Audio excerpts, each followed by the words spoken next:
Welcome back to Stories from the Saloon, where we pull up a chair, pour a drink, and share the stories that shape the people behind the badge, the sirens, and the service. Today's guest is someone who's worn more hats in public safety than most could imagine, and she happens to be my girlfriend. She started her career right out of high school in 1999 at the Crosby Township Fire Department, following in the footsteps of her stepfather, who also served as the fire chief. From there, she worked for MedCorp, Life Ambulance, EMT Inc., and First Care, building her experience on the front lines of emergency medicine. In 2017, she joined the University of Cincinnati's Air Care and Mobile Care team, where she still serves today as a communication specialist, the vital voice behind the scenes coordinating life-saving missions. We're going to talk about her journey through the fire service, EMS, and what it's like managing critical calls from the comm center. So grab a drink, settle in, and let's get into it.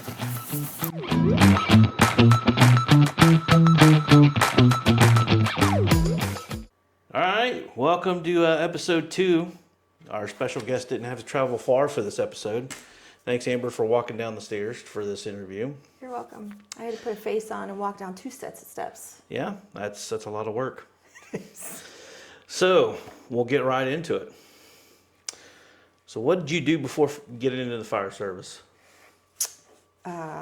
Worked at Frisch's. Is that it? Yeah, I got into the service when I was 18, so right out of high school.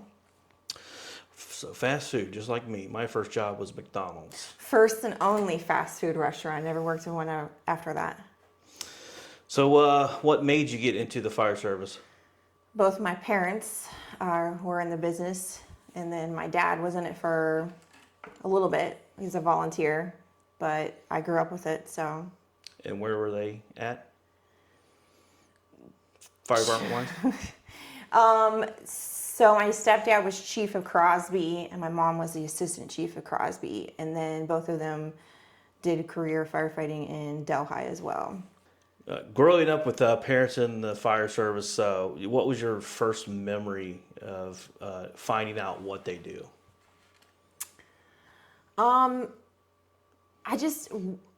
With Crosby, it was like a big family. So we did fish fries, we did Halloween parties, we did parties inside the firehouse, and we were just always around it. And then my stepdad's family, they were part of the auxiliary of that department as well. So pretty much my stepdad's family started New Baltimore Fire Department, which turned into Crosby Township. Okay. So, I did the same thing. Everything I got for Christmases and birthdays was always fire department related. So I pretty much knew from an early age what the fire department was all about. Because my dad was 3 years into the fire service when I was born, so he was already into the fire service. Mm-hmm. So you started at 1999 at Crosby Township. I did. So as volunteer, correct? Correct. So what was your the actual first day that you could start making runs and stuff? What was that like? So the first day I guess was technically orientation, because I didn't have either of my cards yet. So I had to wait and get cards. I was actually hired and everything, and they paid for my schooling. So I always rode with 2 other people, and they were really good at teaching everything. So you were making runs before you were even trained? Yes. So can you remember back what your first run was then? Yes, I can. My first legit run was at Stricker's Grove. It was daytime, so it wasn't open to the public. So we got in it, which just came in as a man down, non-breather. It turns out that he drank from a can of soda, and there was a bee in it, and got stung by a bee in his mouth. So it was a patient that we transported. That patient was criked. So it was we saved him. So it was kind of all in one. It was your first crike and then your first CPR where you saved the person, and it was pretty intense, actually. So, what was your first class and who was your instructor that you went to? First class was my EMT class, and I went to Cincinnati State. And my mom was a part of that program. She taught there, so I got free tuition to Cincinnati State to get my EMT card. Lou Simpson and Karen Snyder, Phil Vossmeyer, those are all my instructors for EMT. Were you the teacher's pet? Of course. Or did she actually go harder on you because she's your kid? So my mom wasn't one of my main instructors. She was only like a guest instructor. She was teaching a paramedic class at the time. So honestly, I do think they were harder on me. I always thought, even as my stepdad being my chief, he was harder on me too. Like, probably to show that no favoritism. Plus he's just a jerk sometimes. So, I mean, he'll tell you that. I kind of had the same when I went through EMT class. My instructor was Roy Ellis from the city of Hamilton. So, Gotcha. With my dad being on the city of Hamilton, obviously I'm not wanting to let him down. So that put extra pressure on me as well. Yeah. And plus, knowing Roy as I grew up in the fire service, in the firehouse. So after your EMT class, you went to firefighter class, correct? I did. Your first one. Yep, my first one. My first one ended up being at Crosby, and it was Pat Morgan taught it, so there was people from Elmwood there because he was at Elmwood Place at the time, and I made it all the way through the end of that class. He was a good instructor. He's pretty funny, actually. Pat's very funny. I work with Pat at Forest Matt Park. Morgan. Matt. Well, Matt. Matt's just as funny. Matt is my current captain. Anybody that's got a last name of Morgan is hilarious. They are pretty funny. So, did you finish the class? I finished the class, but I think I missed a couple at the end, and I couldn't test because I got really sick. Ended up in the hospital. So I had to take it all over again. You had to take a break because you got sick. Mm-hmm. When did you pick it back up? I picked it back up in 2002, and that was at Forest Park. And Pat Morgan was my main instructor there. You got a double dose of the Morgans. I did, along with Jimmy Smith. And while looking at her pictures from that class, it's most everybody that I was on shift with, but for some reason I wasn't there. I have no idea why. So, but yeah, you had a lot of good guys from that teaching that class. Then you finally passed that class. I did. And so now you're a firefighter and EMT, and you're making legit runs at Crosby, correct? Yes. Yep. And what was the class that you took after that? Inspector? I took fire inspector, and that was held out at Liberty Township, and it was taught by he was a full-timer at Middletown, and why I can't think of his name off the top of my head. Jeff Spalding. Yep. Yeah, Jeff Spalding. Yeah, he's pretty big in the fire investigations as well. I had Denny Glenn when I was coming up for inspector class, and Denny was a hoot. Surprised he didn't teach your class because he taught pretty much everybody. He might have been a part of it, but like Jeff Spalding was my main instructor. And did you do any inspections after that? We did. There was a bar that we did an inspection on, a mock inspection on. I don't remember the name of it. It was so long ago. Yeah. Did you have to do pick a fire to do a report on? Mm-hmm. Do you remember what that was? No. No, because I hated that class. Everybody was really quick to take the Beverly Hills Supper Club fire. So that was really hardcore. Went over, like that's like one of the main things that they go over and they pound into your head. So you don't ever forget it. And of course I wasn't even around really when that happened. So after inspector, you had an opportunity to learn from an absolute Cincinnati Fire Department legend, Gene Lucas. Yes. What class was that you learned from Gene? I took 2 classes with Gene Lucas. I took hazmat tech and rope rescue tech with Gene Lucas, and he was on our department as well, because Crosby then went from being a volunteer department to being a paid department via contract through Fernald. What year was that? Do you remember? It's pretty early. Early. Yeah, because I don't remember the exact year. Was it 2003, 2004, something like that? So people came from everywhere. We ended up with city guys and full-time Coleraine guys, and they came from everywhere. I mean, we ended up with a guy that came from Fayetteville. Yeah. So prior to us getting together, our lives crossed paths a few times. So they did. You were on the fire at the concrete place. Yeah, that was my biggest fire in my career. Was the concrete place called? I could lie and tell you, but I don't know. It's at the corner of 128 in New Haven. I just remember I was on the Hamilton County's fire investigation team and got called in to go down there and was part of that investigation. It was a huge fire. There was mutual aid from everywhere. We had Coleraine, Harrison, Crosby. You'll probably see a little clip here in newspaper clip, because I know I have that. So what year did you end up leaving Crosby? With Crosby in 2008.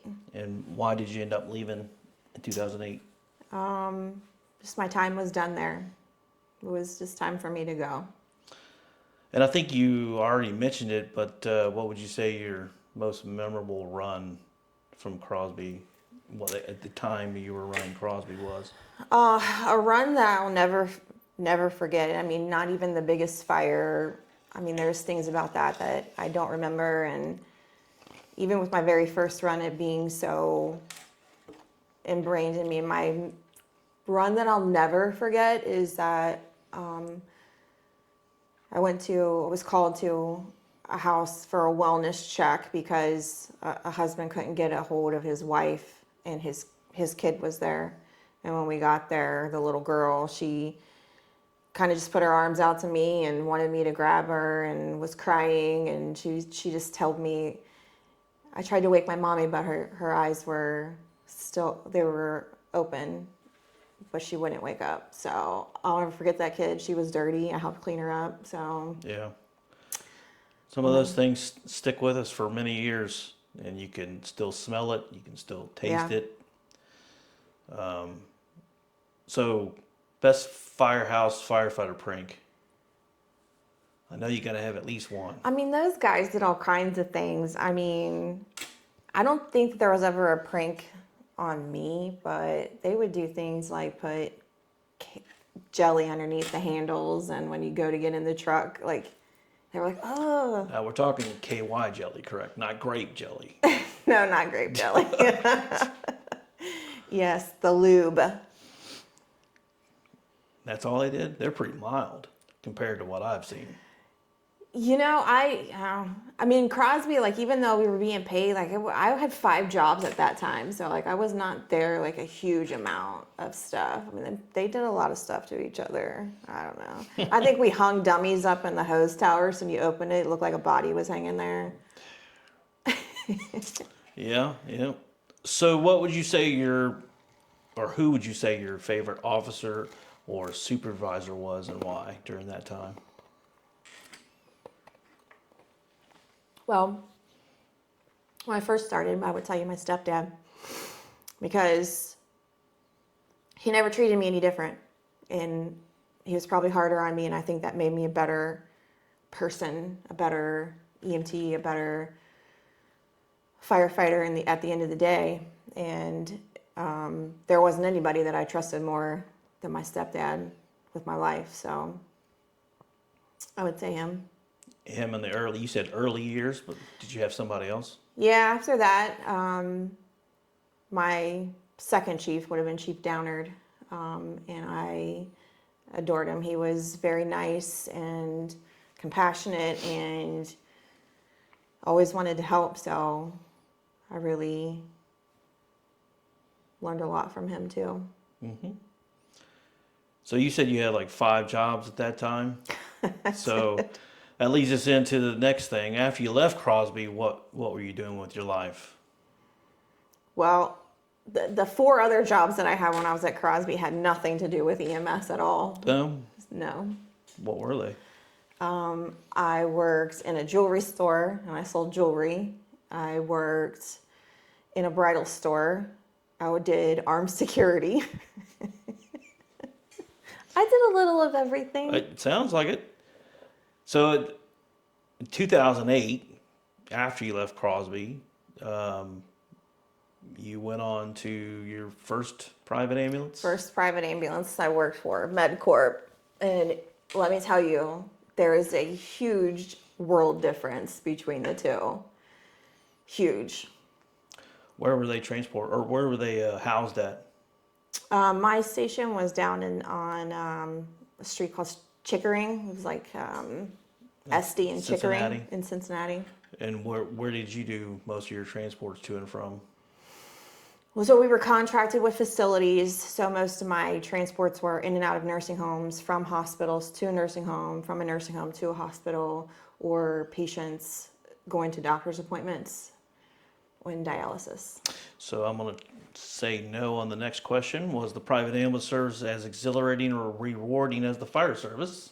Exhilarating, no, but sometimes it could be rewarding. I had regular patients that I transported on a regular basis, so you kind of really got to know them. And I met some pretty wonderful people. I had a lady who I transported every other day to dialysis, and she called me her baby, and I called her grandma. Yeah, I had quite a few people that were in the private service try to get me to come over, and I couldn't do it. I like the runs that we get in the emergency service. I couldn't let that go. Even though back in the days when there was courtesy ambulance, they did a lot of emergency details as well at different places. And then so did, I want to say maybe mobile care. Before it was mobile care, they actually did like the concerts and stuff. Yeah, One of them did. So, I mean, that was kind of neat, but it just wasn't for me. So after MedCorp, you had Life Ambulance, followed by EMT Inc., First Care. What was the difference or reasoning between going to those places? So in the private ambulance world, there's a lot of movement, a lot of moving parts, a lot of selling and buying and selling and buying. So, I left MedCorp, went to Life, went back to MedCorp, then went to EMT Inc. And through my time at EMT Inc., became a shift supervisor there. And they were sold to First Care. And at the same time they were being sold to First Care, Life and MedCorp were being bought by a hedge fund. So... Yeah, I remember those years. It seemed like new ones were popping up every day, and then those were being sold. So yeah, it just wasn't the two private services as they used to be. They were popping up all over the place. And then MedCorp itself was created by the people who worked at Medic One, and Medic One closed down, and all those people started MedCorp.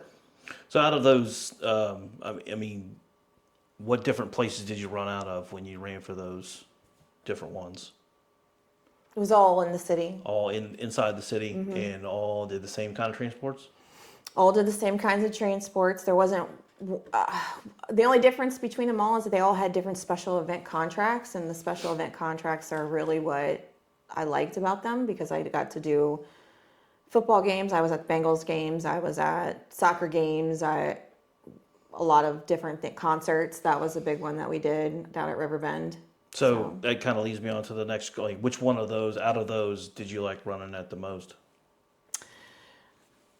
I probably liked running out of MedCorp the most, because they had the best special events and you got away with murder.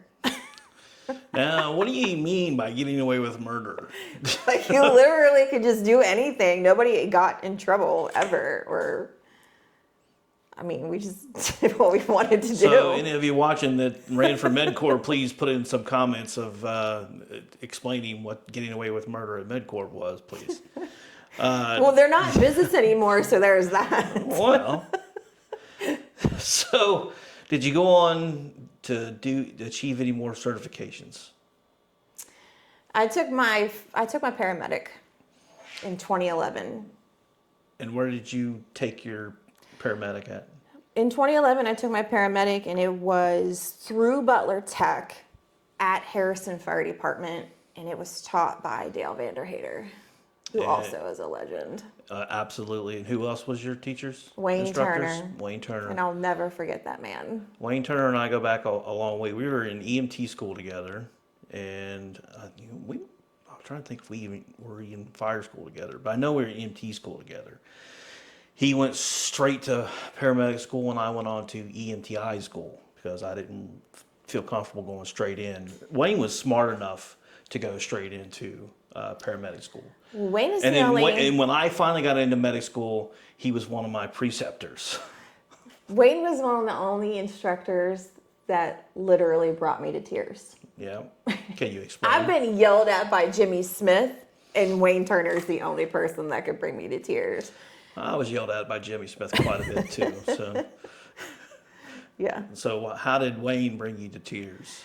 Because listen, you could be so confident in what you were saying, so confident in like the question that he was putting forth in front of you, and you knew the answer in your mind, and then he would just go like this.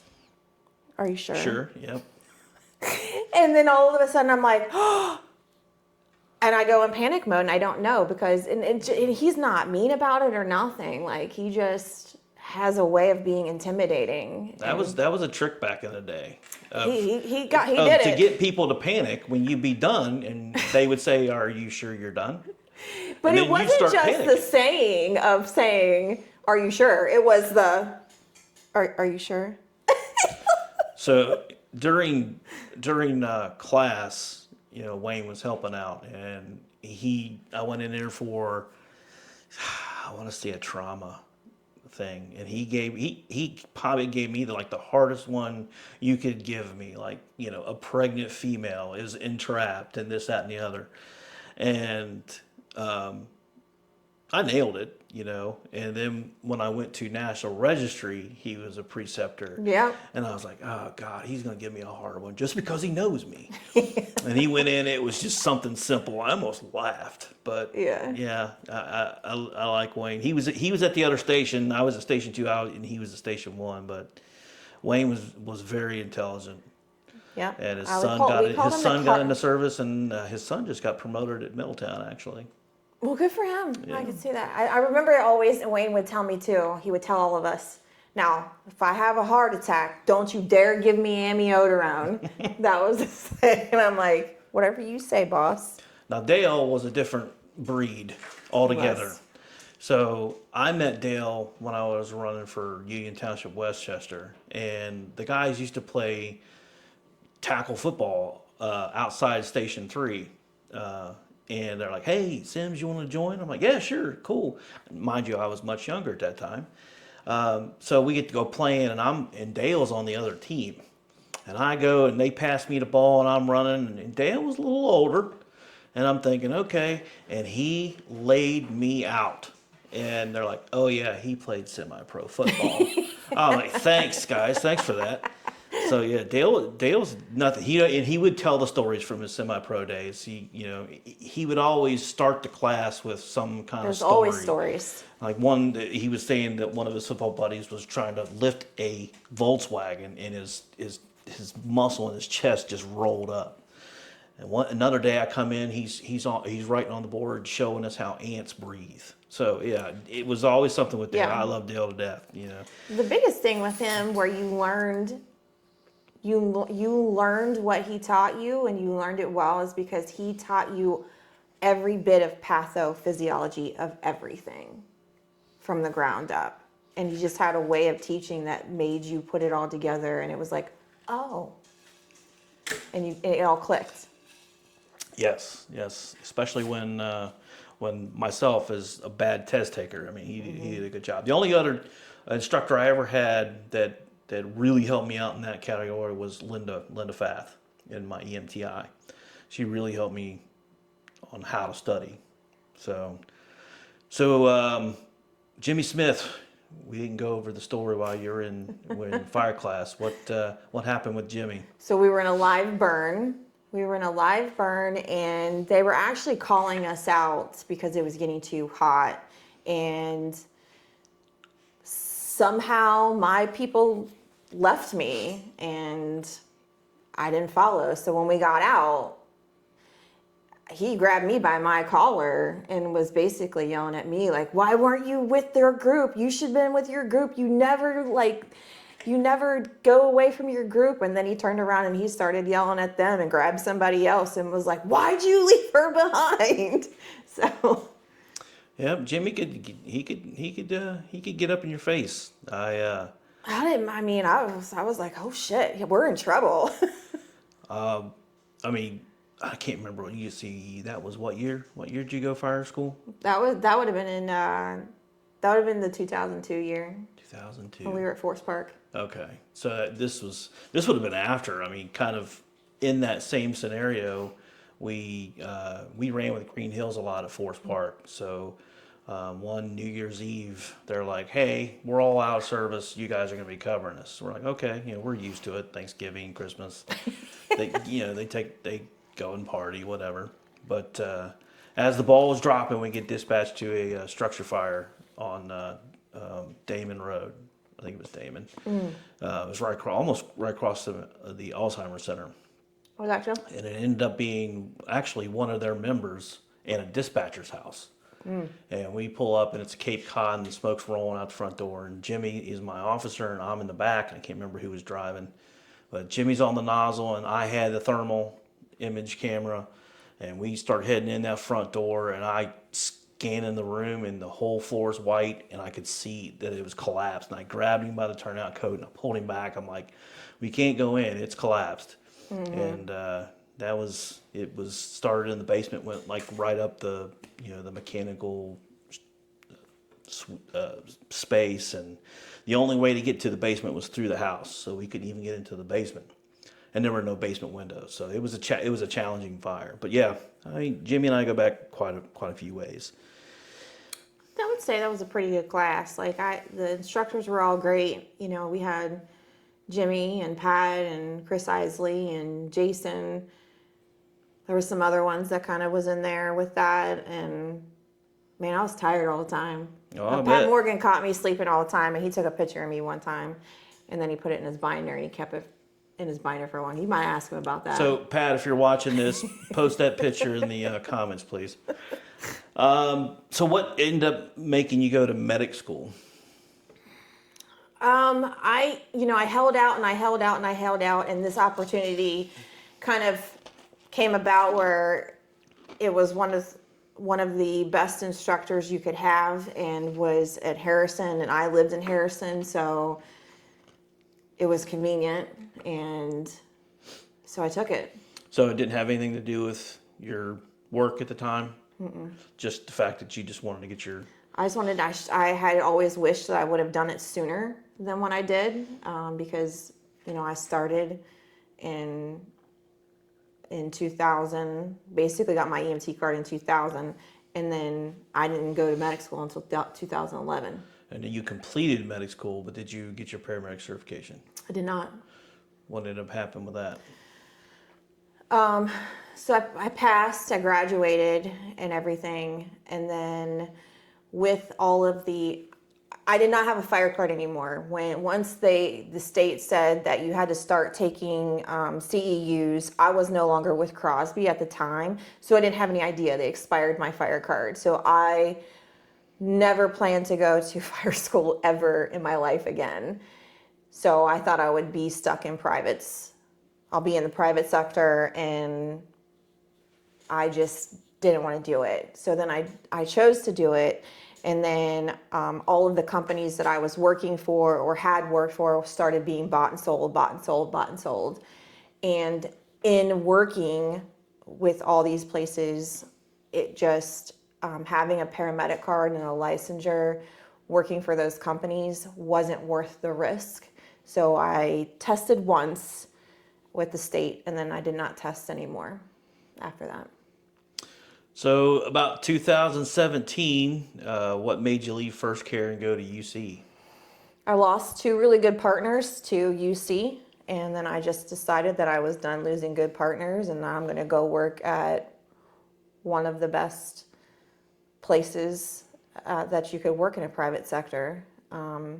So I applied every day for 3 months until I got a call back. And once you finally got hired, what were you first hired on as, and what did you do? I was first hired on as EMT, and I worked on the ambulance. Was it called mobile care at that point? Mobile care. Yes. Air care, mobile care. Air care, mobile care. And then what kind of transports did you do there? With mobile care, I started out in the MICU because of my experience. I went right into working on a MICU. Now, for those that don't know, explain what units they have. So in air care and mobile care, we have the aircraft, obviously. We have a mobile intensive care unit, which houses an EMT, a medic, and a nurse. So it's a very higher acuity patient. And then we have ALS trucks and we have BLS trucks. And then you did were you on one unit more than the other? I was on the MICU the majority of my shifts. My rotation consisted of 2 MICU shifts and an ALS truck, which would consist of an EMT and a medic. What was the furthest transport you did with the MICU? Because I know they make some pretty good transports. Furthest, we have been to, we've been to Vanderbilt, we've been to Detroit. That's too far for me. Furthest I've ever gone, though, probably would be Cleveland. Nope, not me. Nope, I'm good. Yeah, Cleveland. That's a long day. Yeah, that's 4 hours one way. Especially when you don't get to enjoy or do anything. Hey, see ya, bye. I gotta go drive 5 hours again. Yeah. Now, in 2021, you had to go on light duty. 2021, 2020 is when I first got sick with COVID. Yeah. So I got sick with COVID and I came back to work. It was very fresh into the COVID. Nobody really knew anything about it. So I was off actually for 6 weeks before I could come back. Just by, the testing, you had to test negative twice. Right. Before you could go back to work. So, and I went back and I was back. Not too long, and I started to just feel really bad. Like I was really sick, and there was, even my partners were like, Amber, you don't really look that great. And I'm like, I don't feel that great. I feel like a fucking garbage can. Like I feel like a dumpster. It doesn't help the fact that you already have an illness. You already have what? I had autoimmune disease since I was a child called dermatomyositis, which is a muscle, joint, and skin disease, which is the disease that put me in the hospital when I was in fire school the first time. And then is that about the time you ended up switching over to communications? No, I definitely tried to go back to the ground, but I was way too sick to do that. I tried and I gave it my best shot, and I was not a very good partner because I just really couldn't work like I should, and I just had high hopes because I don't really care for communications. Yeah. It's like a love-hate relationship, really. And it's called a communication specialist? Is that what it's called? So you start in as a communication specialist, and I actually have a certification, which is a certified flight communicator, because we do both ground and air communications. What does the communication specialist do? And what are the jobs at the dispatch center?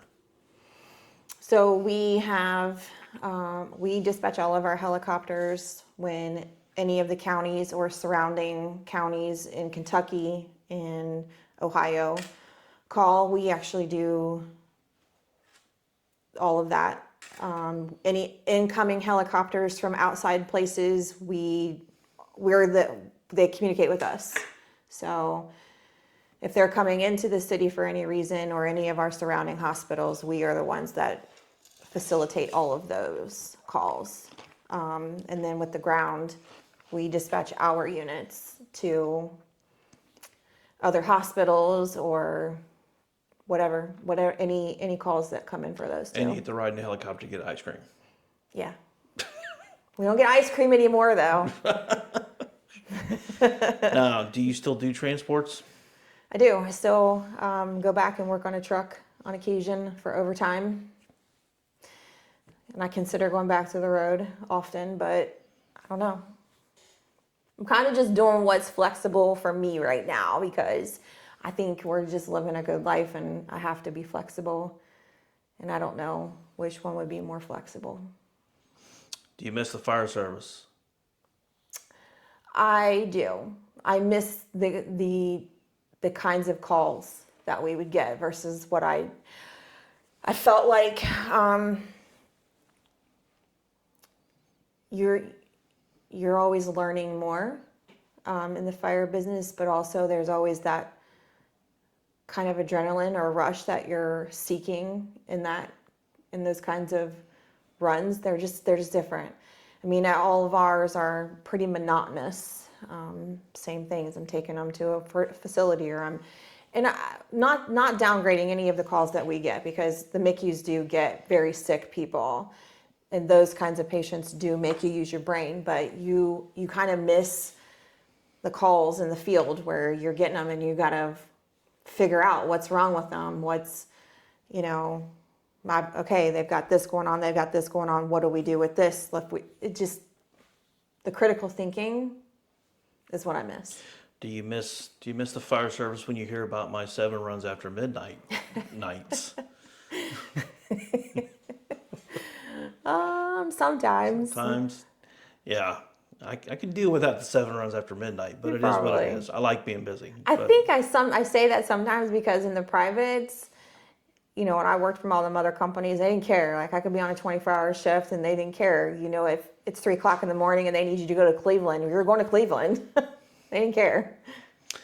And how long has it been since you've been in the fire service? You left in 2008, so it's been a minute. It is. It's been a while. So if time travel was an item and you saw that cadet rookie Amber, what kind of words of wisdom would you give her?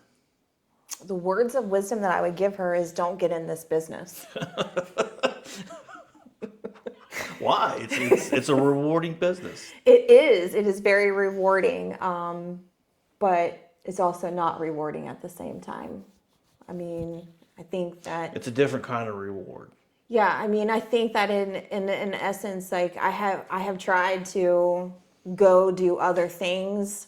I've worked at the zoo and I loved every moment of that. But every time I go somewhere and I work to just get out of this business completely, it never works out and I always end up back. Mm-hmm. So, I mean, I feel like it's all you know. Now, if somebody's out there watching that's just kind of on the borderline of maybe seeking a job in the privates, what could you tell them that's exciting and rewarding about the private ambulance companies, and or where you work now?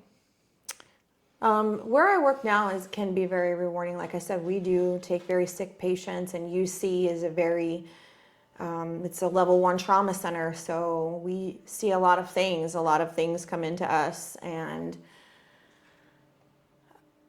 UC does a lot of spectacular things, I can say that. We have a bad rap, but I think it's because the patients that we end up getting have been so screwed up prior to arriving to UC that we've got to try to fix it. Mm-hmm. So those transports from UC to PES aren't fun? Sometimes they're pretty fun. Sometimes this. So you do the transports from UCER to PES, where psychiatric services. Yeah, we do have psych patients. But sometimes they're not very fun, and then other times they're a hoot. So. Yeah, I mean that's still kind of exhilarating in one way. I mean, the good news is I only got to go 0.3 miles with them. True. So anything else you'd like to add? That's all the questions I have. I think that if you're going to get in this business, you go to school, ride with a department that is going to show you what it's like, because if you ride with departments that don't do that many runs, it's not going to fulfill the need that you're looking for. But also you want to know what it's like to really work for a department that is busy, and there's quite a few out there that will give you that. Don't go into it thinking that you're just going to go be a hero either. Mm-hmm. It takes a lot of training, it takes a certain person to do this job. That's for sure.